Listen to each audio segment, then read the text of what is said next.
जो खडतर रस्ता आहे, आल्या MIDCमध्ये आलो आहे की कुठच्या कन्स्ट्रक्शन साईटवर आलो हे कळत नाही आहे. आणि असं जर परिस्थिती असेल तर जे उद्योजक सांगतात की आम्हाला इथून स्थलांतरित व्हायचं आहे, कुठच्या तोंडाने आम्ही त्यांना सांगायचं की इथून जाऊ नका. अर्थात सगळ्यांना आम्ही विनंती करत असतो की परिस्थिती बदलेल, काहीतरी चांगलं होईल. पण मला वाटतं जर उद्योग मंत्र्यांच्याच जिल्ह्यामध्ये पालकमंत्री जिथे आहेत ते अशी परिस्थिती असेल तर इतर महाराष्ट्राने काय अपेक्षा ठेवायच्या हा एक प्रश्न उपस्थित होतोच.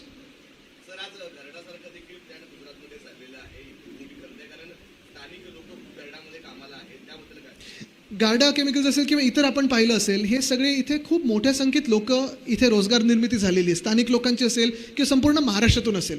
आणि जे लोक इथे स्थलांतरित होऊन आता वर्षानुवर्ष राहतात त्यांना पण आपण स्थानिकच समजू. पण महत्त्वाची गोष्ट हीच आहे की एक जर असे उद्योगधंदे इथून निघायला लागले तर रोजगार निर्मिती ही कमी होत जाईल. आणि माझं मुख्यमंत्र्यांना पुन्हा एकदा सांगणं आहे की मुख्यमंत्री साहेब, ॲलिस इन वंडरलँड होऊ नका. सगळं काही चांगलं चाललंय असं तुम्ही स्वतःला भासात ठेवू नका. थोडं त्याच्यातून बाहेर या आणि जमिनीवर जी काही परिस्थिती आहे, ग्राउंड रियालिटी जी आहे ती जरा बघून घ्या.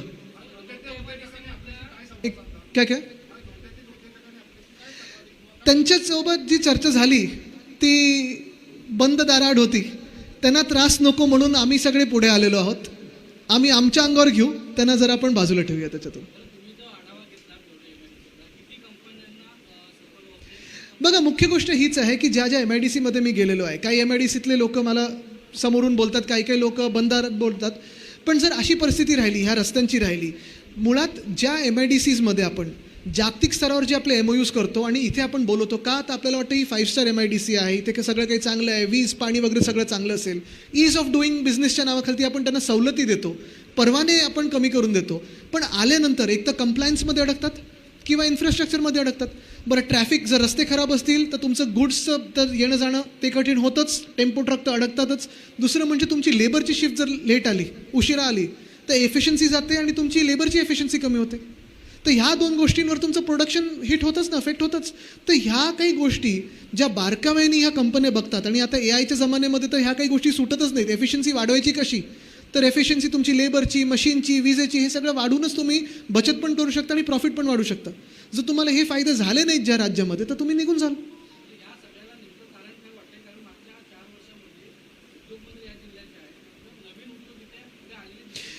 जसं मी सांगितलं ना की रस्त्यातून डांबर गायब झालं आहे, ते उद्योगमंत्र्यांना विचारा कसं झालं आहे गायब. पण दुसरी गोष्ट म्हणजे 4 वर्ष एकच उद्योगमंत्री आपण पाहतो, 4 वर्ष एक कंटिन्युटी आहे आणि तीच लथार्जी त्या खात्यामध्ये दिसत आहे. एकंदर सगळ्या MIDCमधून हे सगळे प्रश्न उपस्थित व्हायला लागलेत. आज मी इथे येतो तर 2 अजून MIDCमधून मला मेसेज आलेत की तिथे पण या, तिकडची परिस्थिती बघा.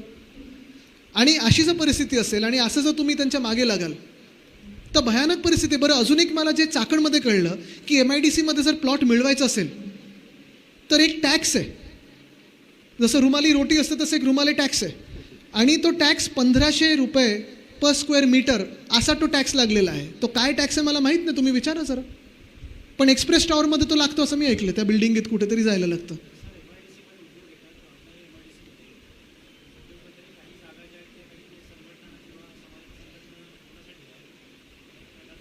मला वाटतं ते MIDC ठरवू शकतं ना. पण जे बाहेरचं तुम्हाला दिसतंय, जे कचरा उचलण्याचा विषय असेल किंवा रस्त्याचा विषय असेल, चाकणमध्ये मी जात होतो म्हणून कचरा उचलत होते त्या दिवशी. हिंजवडी तसंच आहे. हिंजवडीमध्ये जवळपास 6 लाख लोक ही IT क्षेत्रात डायरेक्टली जोडलेली आहेत. तिथे रोजगार निर्मिती तेवढी झालेली आहे. हिंजवडीमध्ये आजूबाजूची गावं त्याच्यापेक्षा तिप्पट रोजगार निर्मिती आहे. का, तर ॲन्सिलरी इंडस्ट्रीज आहेत. जर IT सेक्टर तिथून निघालं तर एवढ्या लोकांना तुम्ही खरोखर रोजगार देऊ शकणार आहात का?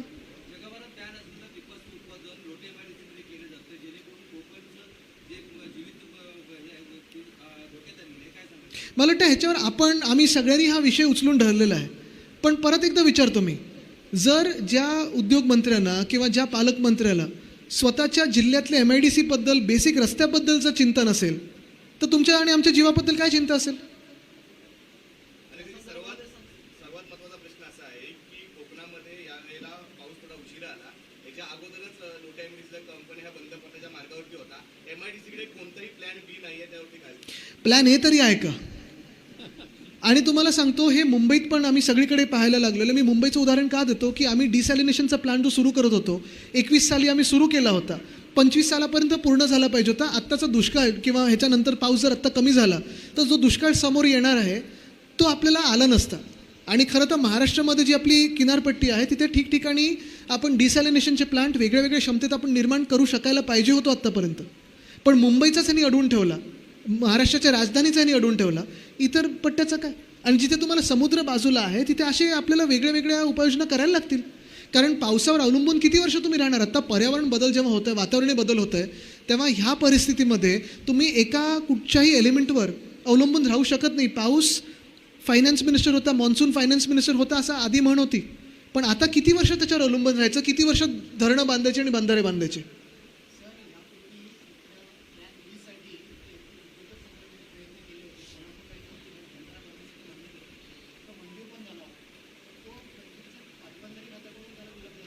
आत्ता मी ऐकलं ते तो बंधारा परत मंजूर झाला आहे की नाही ह्याच्यावर तर चर्चा होतीच. प्रस्तावित तर आहे, सुप्रमा मिळालेली आहे, कॉस्ट वाढलेली आहे, जसं सगळ्या ह्यांच्या प्रोजेक्टला मिळतेच. पण महत्त्वाची गोष्ट हीच आहे की मी जसं सांगितलं, धरणं असतील, बंधारे असतील, पावसावर किती अवलंबून राहायचं किनारपट्टीच्या भागांनी, हा एक विचार आपल्याला करणं गरजेचं आहे. डिसॅलिनेशन आपण करू शकतो, पाणी जिरपायचे प्रोजेक्ट असतील, पाणी अजून अडवून ठेवायचे आधीचे प्रोजेक्ट्स असतील, ते आत्तापर्यंत कुठे आहेत? आणि मला वाटतं एक महत्त्वाची गोष्ट हीच आहे की plan A, plan B, plan सीसाठी उद्योजक जे आहेत, जे आपल्या राज्यात रोजगार निर्मिती करतात, त्यांच्यासोबत बसून चर्चा तरी झाली पाहिजे. जसं कामगार संघटनेला पण सोबत घेतलं पाहिजे, उद्योजकांना सोबत घेतलं पाहिजे. पण नवीन काय आपण महाराष्ट्रात करू शकतो, जेव्हा आपण जागतिक स्तरावर एखादं MOU करून येतो आणि सांगतो आता 5 लाख कोटी येणार, 15 लाख कोटी गुंतवणूक येणार, अमुक येणार, तमुक येणार, हे सगळं ठीक आहे, तुम्ही हवेतल्या हवेत बोलताय. पण जमिनीवर तुम्ही ज्या MIDCमध्ये त्यांना आमंत्रित करत आहात, खरोखर तिथे त्यांना बोलवण्याची परिस्थिती आहे का? आज ह्या MIDCमध्ये मुख्यमंत्री महोदय कुठच्याही उद्योजकांना अभिमानाने, जसं आज मी इथे पायी थोडं चालत होतो तसं चालून फिरू शकतात का?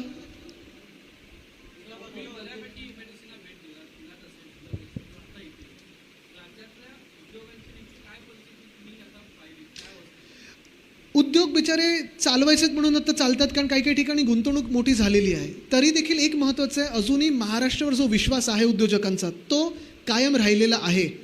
पण त्याचा गैरफायदा सरकारने घेऊ नये असं माझं मत आहे. काही गोष्टी ह्या राजकारणाच्या पलीकडे असतात. जिथे जिथे मी गेलेलो आहे कुठे मी तसंच नेहमीच सांगतो की कुठे आत्ता ह्या कार्यक्रमामध्ये राजकीय सभा मला घ्यायच्या नाही आहेत, कारण हा माझ्या राज्याचा रोजगार निर्मितीचा विषय. आणि आज खरोखर जर लक्ष घालून ह्या सगळ्या ठिकाणी सरकारने इन्व्हेस्टमेंट थोडीफार जरी केली, आणि ह्याच्यात CSR आणण्याची गरज नाही आहे. काय होतं आहे, उद्योजकांना सांगतोय तुमचं ईज ऑफ डुईंग बिझनेसमध्ये काही सवलती देतोय, तुम्ही तिथे गुंतवणूक करू नका, तुम्ही गुंतवणूक मेन बिझनेसमध्ये करा, कोर बिझनेसमध्ये करा. आणि नंतर सांगतोय आता रस्ते बनवायला पण तुम्हीच पैसे लावा, कचरा उचलायला पण तुम्ही पैसे लावा. हे जे काही दुटप्पीपणा चालू आहे तो कुठेतरी थांबणं गरजेचं आहे.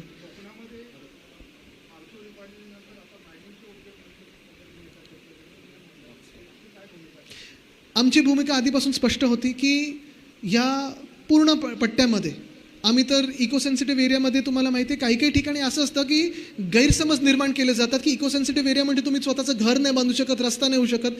हे सगळं काही होऊ शकतं. नुसतं इल्लिगल मायनिंग किंवा एअरपोर्ट किंवा ज्या एकदमच हानिकारक गोष्टी आहेत त्या होऊ शकत नाही. ते जरी असलं तरी मला वाटतं अनेक ठिकाणी इल्लिगल मायनिंग जे सुरू झालेलं आहे त्याच्यावर कुठेतरी आळा बसणं गरजेचं आहे.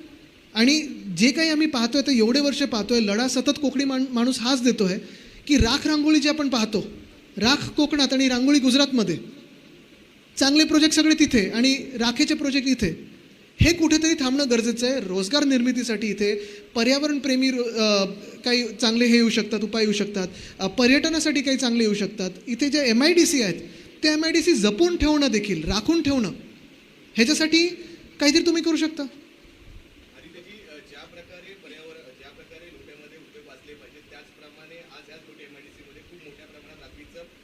केलं जातं आणि याच्यावरती कोणत्याही प्रकारचं नियंत्रण नाही आहे. CDPचा जो मेन बोर्ड आहे तो देखील बंद अवस्थेमध्ये आहे. याच्यावरती काय भूमिका? मला वाटतं भूमिका म्हणजे हे सगळं आपल्याला दिसतंय आणि दोन्ही गोष्टी आहेत ना. म्हणून जेव्हा आपण बघतो की कोकणात एक जी भीती असते की एखादा उद्योगधंदा आला, एखादा मोठा उद्योग आल्यानंतर एक आंदोलन पहिलं का निर्माण होतं, कारण कोकणाच्या माणसाला भीती आहे की ह्या जशा गोष्टी चालू आहेत आणि कुठेही याच्यावर काही पाबंदी नाही आहे, हे असंच चालू राहणार. प्रदूषण जर आपण पाहिलं तर एवढ्या भयानक प्रकारे चालू असतं. आत्ता पण तुम्ही मी जेव्हा मुंबईवर येत होतो, उरण वगैरे तिकडे पहा, श्वास घेता येत नाही, काच खालती करू शकत नाही. कोकणात आल्यानंतर निसर्गरम्य आपण वातावरण पाहतो, हिरवगार आत्ता सगळं दिसतंय. पण ह्यांचंच जर सरकार राहिलं तर काय राहणार, हा एक विषय आहे.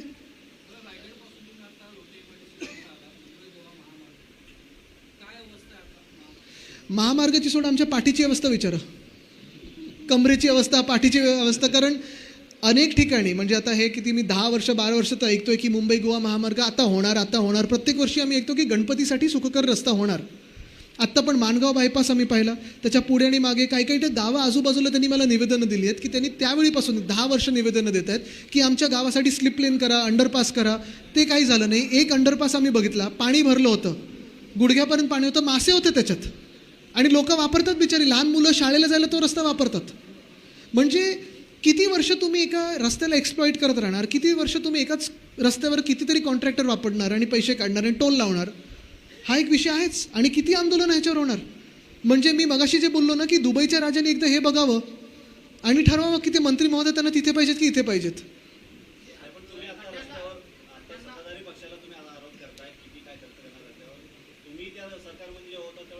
आम्ही सत्तेत होतो तेव्हा पण आम्ही आंदोलन केलं होतं, तेव्हा पण आम्ही पार्लमेंटमध्ये प्रश्न विचारायचो. गीते साहेब असतील की विनायकराव साहेब असतील, दोघेही त्यावेळी आंदोलनं पण केली आहेत आणि प्रश्न देखील विचारलेत. टोकाची भूमिका तेव्हा पण आम्ही घेतली आहे.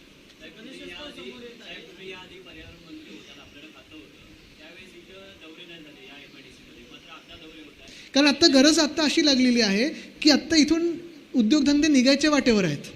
आमच्या सरकारमध्ये तेव्हा तसं नव्हतं. कोविडच्या काळात पण कोणी निघायला बघत नव्हतं. आमच्यावेळी गुंतवणूक येत होती. 6.5 लाख कोटीची गुंतवणूक आम्ही एका वर्षात आणली होती.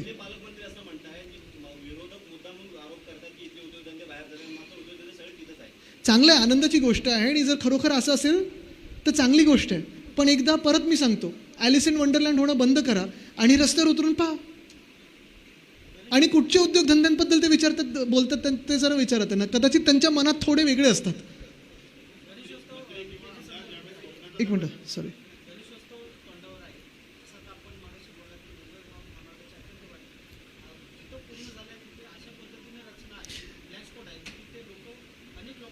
तुम्ही रस्त्याची क्वालिटी बघा, एवढी भयानक आहे. सगळीकडे कॉन्क्रीट खरबडीत. आत्ता एक आम्ही पूल पाहिला, 10 दिवसापूर्वी उद्घाटन झालं आहे. 10व्या दिवशी NHAIने स्वतः येऊन ऑडिट करून बंद केलं आहे. हे NHAI म्हणजे national highway authority of India, Mumbai Goa महामार्ग, मुंबई अहमदाबाद महामार्ग, मुंबई नाशिक महामार्ग एवढे भयानक आहेत, एवढे भयानक आहेत. 50 मीटर पण तुम्हाला स्मूथ दिसणार नाही कुठे.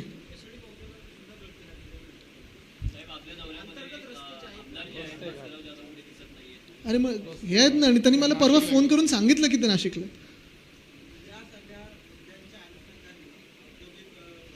आणि काय भास्करजी आणि आम्ही हाऊसमध्ये एकत्रच बसतो. मी आज विक्रांतजींना सांगितलं आज बसा माझ्याबरोबर.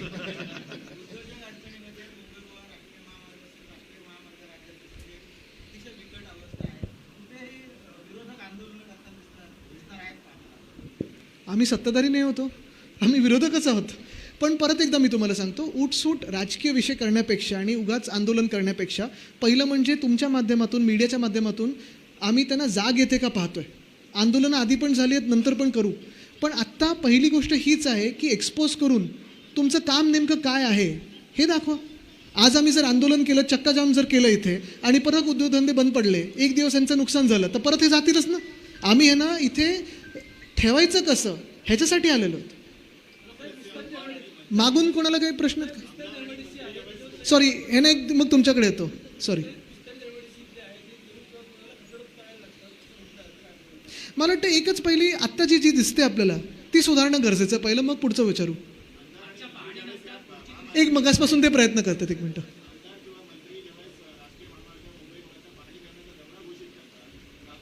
डागडुजी मस्त होते.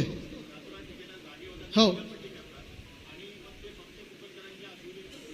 आज एक ॲडव्हान्टेज असं झाला की मी येत असताना काल रात्री डागडुजी झाली आणि सकाळी पाऊस पडलाय. तर खरी परिस्थिती परत दिसायला लागली, खडी वाहून गेली सगळी. कारवाई म्हणजे तुमच्या माध्यमातून दिसलंय. आता पुढचं आंदोलन जर तीव्र करायचं तर तेही करू. पण आज पहिलं जे त्यांचा खोटारडेपणा आहे तो दिसलाय. आगे आगे देखो.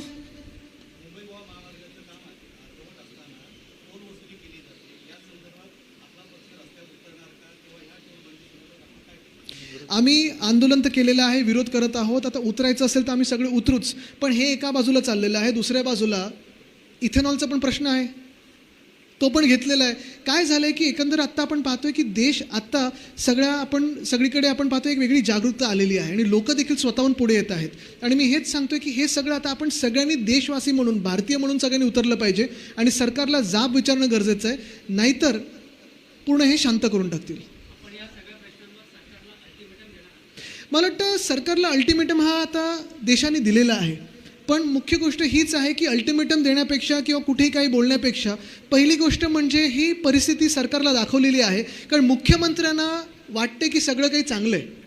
आज मी मुख्यमंत्र्यांना विनंती करत आहे, त्यांना आमंत्रण देत आहे की तुम्ही आणि मी दोघंही डागडुजी व्हायच्या आधी परत एकदा उद्या परवाकडे पाहिजे तर त्यांना वेळ असेल तर मी त्यांच्यासोबत परत येईन इथे आणि एकदा चालूया सोबत, बघूया चालून, इथे येऊ की अंबडला जाऊ की नाशिकमध्ये फिरू, पुण्यात फिरू, हिंजवडीत फिरू, कुठेही फिरू.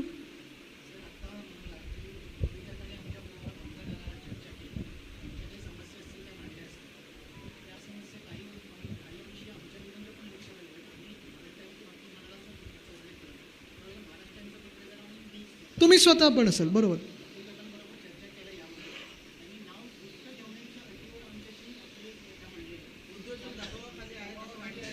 बघा कसं असतं की त्यांना अडचणीत आणण्यासाठी यांच्याकडे 100 वेगळे पर्याय आहेत, उपाय आहेत, सगळं काही आहे. आणि म्हणून मी सांगतोय की डिक्रिमिनलायझेशन इंडस्ट्रीचं पण होणं गरजेचं आहे. Compliance, ease of compliance committee मी आणि देसाई साहेब तेव्हा उद्योग मंत्री होते, मी पर्यावरण मंत्री होतो, आम्ही ही सुरू केली होती आणि त्यानंतर 3-4 महिन्यात आमचं सरकार पडलं होतं. तेव्हापासून आत्तापर्यंत ईज ऑफ कंप्लायन्समध्ये ही समिती पुढे बसलीच नाही आहे. आणि उद्योजकांना अडचणीत आणायचं असेल तर कुठच्या मुद्द्यावर आणायचं हे सरकार त्याच्यातच विचार करतं. आम्ही हा विचार करत होतो की जर आपल्या महाराष्ट्रामध्ये रोजगार निर्मिती वाढवायची असेल तर आपल्याला रोजगार निर्मितीसाठी ते साधनं देणं गरजेचं आहे, तो स्कोप देणं गरजेचं आहे. ते ह्या ईज ऑफ कंप्लायन्समधून होत होतं. एक शेवटचा प्रश्न घेऊया. त्यांनी आत्ता जे सांगितलं की गुप्त ठेवण्याचं, पण एक निश्चित आहे, जसं मी सांगितलं ना की ईज ऑफ कंप्लायन्स, डिक्रिमिनलायझेशन हा खूप मोठा विषय आहे, त्याचा आम्ही कमिटी रिपोर्ट पण केला होता. पण महत्त्वाची गोष्ट हीच आहे की आज जी आपण परिस्थिती पाहतोय, मुंबई गोवा महामार्ग तर आहेच, म्हणजे येणं जाणं तर कठीण आहेच, पण आत आल्या स्वागताला एक खड्डा मोठा होता, तो तुम्हीही पाहिला, मीही पाहिला. आणि अशी जर परिस्थिती असेल तर हे जेव्हा तुम्ही बाकीचं तर सोडा, हे उद्योजक जेव्हा दुसऱ्यांकडे जातात, गुंतवणूकदारांकडे जातात की माझ्या इंडस्ट्रीमध्ये गुंतवणूक करा, कोण येऊन इथे गुंतवणूक करणार आहे, कोण येऊन इन्व्हेस्टमेंट करणार आहे आणि कोण ह्यांना वाढवण्यासाठी हे देणं, स्कोप देणं.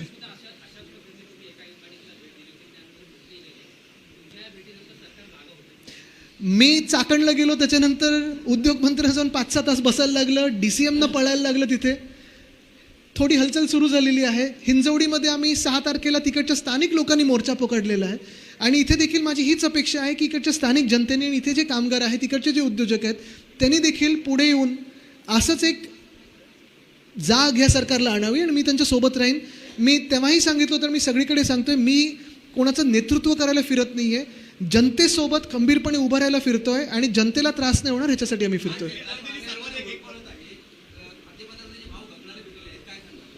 आज एक साखरेचं तर गगनाला भिडलेलं आहेच आणि दुसरं म्हणजे इथेनॉलचे शेअर देखील तेवढेच वाढलेले आहेत.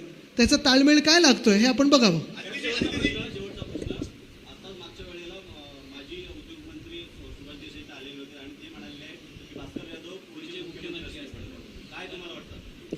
आमच्या पक्षातून असले तर आनंदच आहे आणि असणारच.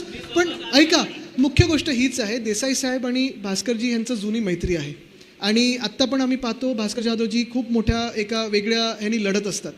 आत्ता आम्ही कोणी कुठचं पद पाहिजे, मुख्यमंत्री पद पाहिजे, विरोधी पक्षनेता पद पाहिजे किंवा हे ते ह्याच्या मागे पळतच नाही होत.